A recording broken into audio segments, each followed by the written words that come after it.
বিগত 15 বছরে সবচেয়ে বেশি ভিন্ন ধর্মাবলম্বীদের প্রতি ক্ষতি করা হয়েছে, তাদের ব্যবসা প্রতিষ্ঠান, তাদের জায়গা জমি লুট করেছে এই সরকারেরই কোনো না কোনো লোকেরা, দুষ্কৃতিকারী লোকেরা, চক্রান্তকারী লোকেরা, চাঁদাবাজ লোকেরা এই যে করেছে। আজকে এর নিরাপত্তা দিতে পারে একমাত্র ইসলাম। কে পারে? ইসলাম। আমরা আজকে সেই ইসলামের দাওয়াত দিচ্ছি আপনাদেরকে। ফরিদপুরের যে ঘটনার সংঘটিত হয়েছে আপনাদের অনেকেরই কানে আসছে বা আপনারা শুনেছেন যে সেখানে মুসলিম 2 শ্রমিককে পিটিয়ে হত্যা করে একটা পরিস্থিতি তৈরি করার চেষ্টা করা হয়েছে। এই মন্দিরে অগ্নিকাণ্ডের পর যারা পরিকল্পিতভাবে 2 জন শ্রমিককে অন্যায়ভাবে আইনের তোয়াক্কা না করে, মানবতার তোয়াক্কা না করে পিটিয়ে হত্যা করলো, এর বিচারের জন্য আমরা মনে করি যে বিচার বিভাগীয় একটা তদন্ত কমিশন হওয়া উচিত। কুনতুম খয়রা উম্মাতিন উখরিজাত লিন নাস, সমস্ত মানুষের কল্যাণের জন্য আমাদেরকে দায়িত্ব দেওয়া হয়েছে। একটা দল থাকবে, একটা গোষ্ঠী থাকবে, একটা জাতি থাকবে, একটা সংগঠন থাকবে, কিছু ভালো মানুষ থাকবে যারা সমস্ত মানুষের ভালোর চিন্তাটা তারা করবে, সমস্ত মানুষের কল্যাণ কীভাবে হয় সেটার চিন্তা তারা করবে। আমি আপনাদের কাছে জানতে চাই, যতটুকু বাংলাদেশ জামাত ইসলামীকে আপনারা দেখেছেন, এই বাংলাদেশ জামাত ইসলামী কি শুধু এই এলাকার মুসলমানদের কথা ভাবে নাকি আপনাদের ভালো মন্দের কথাও ভাবে? সবার কথাই মানুষ যত বুঝায়, মানুষের কল্যাণের কথা বাংলাদেশ জামাত ইসলামী বলে। এই যে আপনারা সাক্ষ্য দিলেন যে বাংলাদেশ জামাত ইসলামী মানুষের কল্যাণের কথা বলে, এই কল্যাণের কথা বাংলাদেশ জামাত ইসলামী বলে, এটা আমাদের নিজস্ব চিন্তার কোনো ফল না।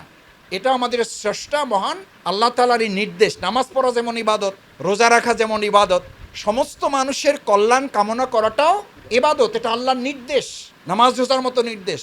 যে কোরআন নাজিল হয়েছে সেই কোরআন কিন্তু শুধু মুসলমানদের জন্য নাজিল হয় নাই। উনজিলা ফিহিল কোরআন, এই কোরআনকে আমি নাজিল করেছি হুদাল্লিন নাস, শুধু হিন্দুদের জন্য, শুধু বৌদ্ধদের জন্য, শুধু মুসলমানদের জন্য, শুধু ইহুদিদের জন্য, শুধু খ্রিস্টানদের জন্য না।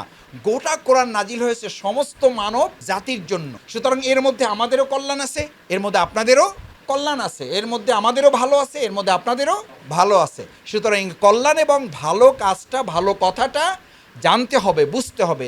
আমরা একটা কথা সবসময় বলি, আপনারাও একটা কথা বলেন, যদি মানতে হয় তাহলে আগে কি করতে হবে? জানতে হবে। মানতে হলে জানতে হবে। এই জানার আহ্বানটাই হচ্ছে আজকের এই গণসংযোগ পক্ষ দাওয়াতের মূল টার্গেট। আপনার এই দাওয়াতটা আমরা দিতে চাই যে আপনাদেরকে একটু কষ্ট করে জানতে হবে যে কোরআন আল্লাহ নাজিল করেছেন, সেই কোরআনেও প্রথম আগে নামাজের কথা বলা হয় নাই, প্রথম আগে মসজিদে যাওয়ার কথা বলা হয় নাই। সেখানে বলা হয়েছে ইকরা, জানো, পড়ো, বোঝো, অনুধাবন করো, উপলব্ধিতে নাও, জ্ঞান অর্জন করো, তাহলে বুঝতে পারবা।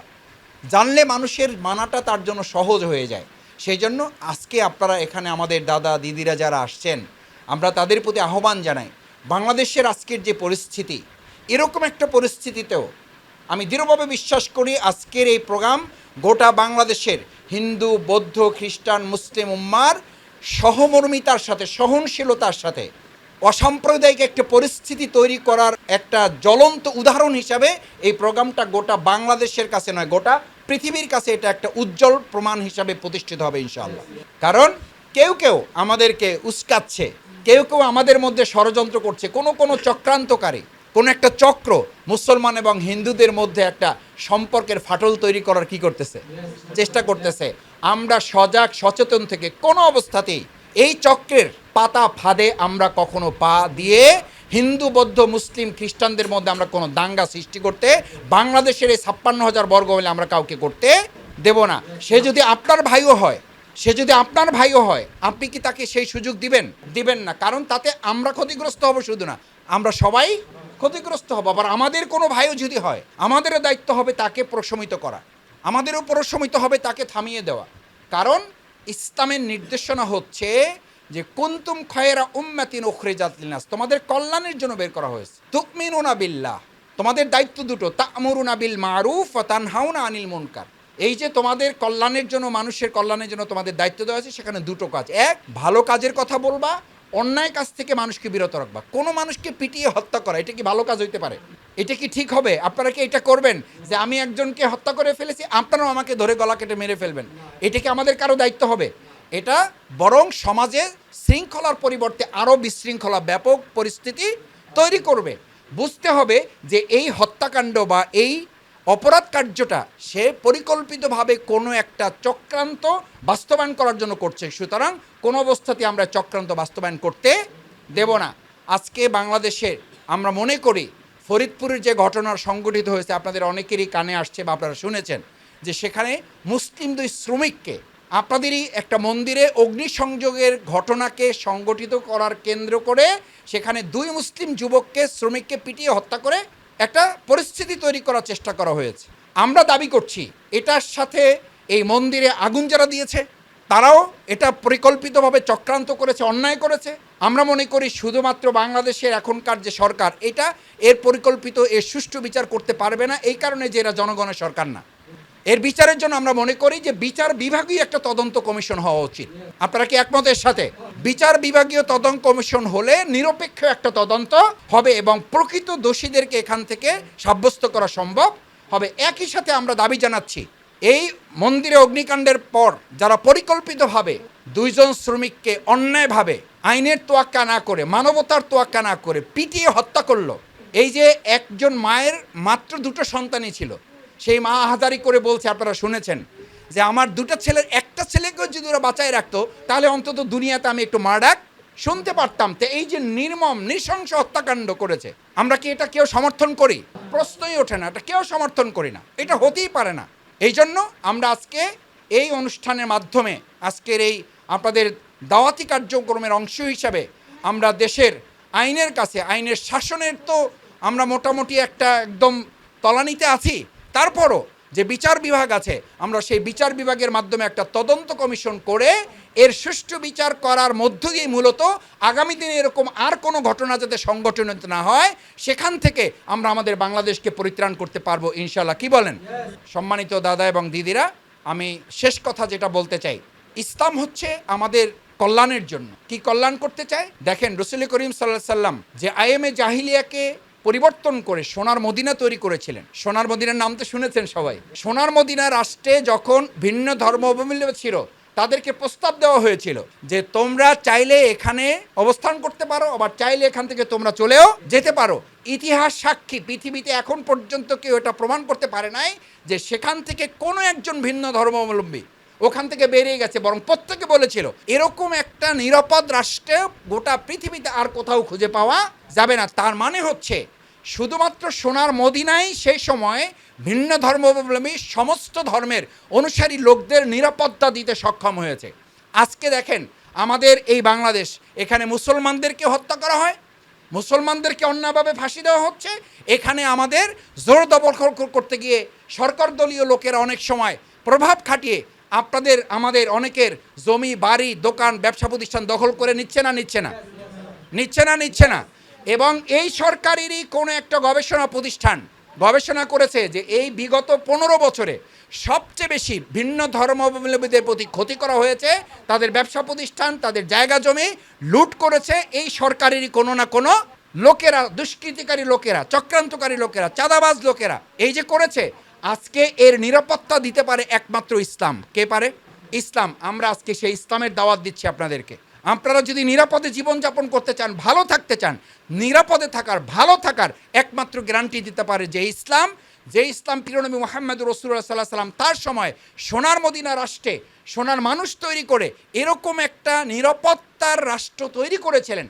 আজকে বাংলাদেশ জামাত ইসলামীও সেরকম সোনার মানুষ তৈরি করে একটা সোনার বাংলাদেশ তৈরি করতে চায়। এই সোনার বাংলাদেশ তৈরি করার জন্য সোনার মানুষ তৈরি করার যে প্রকল্প বাংলাদেশ জামাত ইসলামী নিয়েছে, আপনারা কি এটাকে সমর্থন করেন ইনশাআল্লাহ? আজকে দেখেন, আপনারা নাম জানেন শহীদ মাওলানা মতিউর রহমান নিজামী, উনি মন্ত্রী ছিলেন, উনি জামাত ইসলামীর আমির ছিলেন।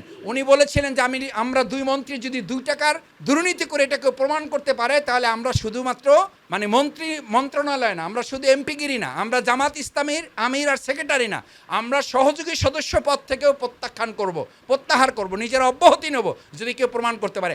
আজ পর্যন্ত তাদের এই 2 টাকার দুর্নীতি কেউ প্রমাণ করতে পারে নাই। বাংলাদেশে এরকম সোনার মানুষ তৈরি করে বাংলাদেশ জামাত ইসলামী যদি বাংলাদেশকে সোনার বাংলা করতে চায় তাহলে আমাদেরও কিন্তু সেরকম সোনার মানুষে পরিণত হইতে হবে। বাংলাদেশ জামাত ইসলামী আপনাদেরকে আহ্বান জানায়, আসুন ইসলামের পতাকা তলে আমরা ঐক্যবদ্ধ হই। ইসলামী গোটা পৃথিবীতে শান্তি দিতে পারে। জর্জ বার্নার্ড শা আপনাদেরই লোক, আমাদের লোক না, আপনাদেরই লোক, মানে তিনি ভিন্ন ধর্মাবলম্বী একজন মানুষ।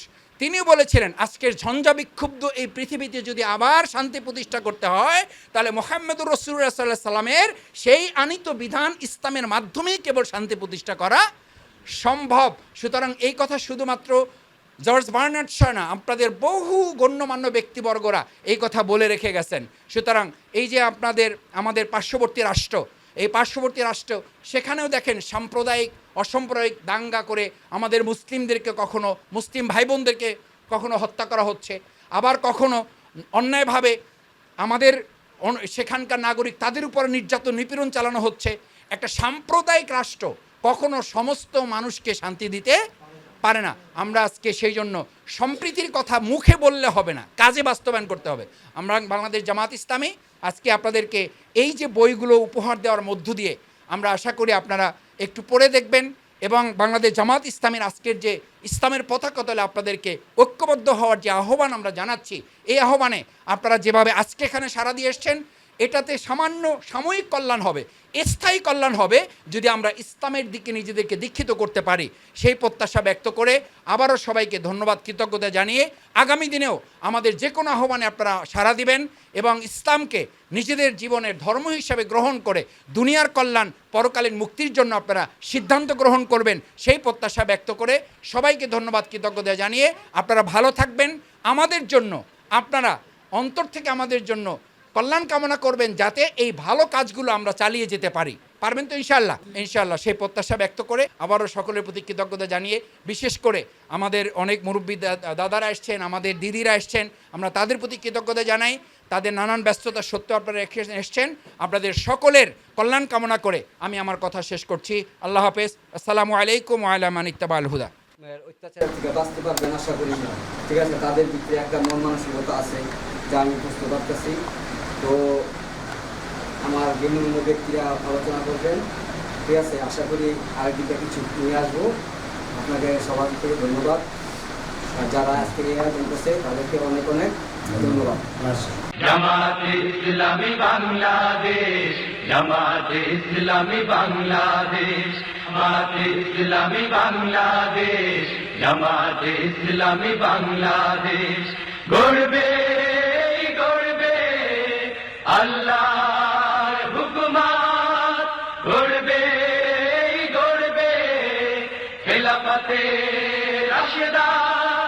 জনগণ নন্দিত পরিবেশ, কোরআনের কাঙ্ক্ষিত পরিবেশ। জনগণ নন্দিত পরিবেশ, কোরআনের কাঙ্ক্ষিত পরিবেশ। নীলিমা নতুন কথা বলবে, নদীরা দ্বিগুণ বেগে চলবে।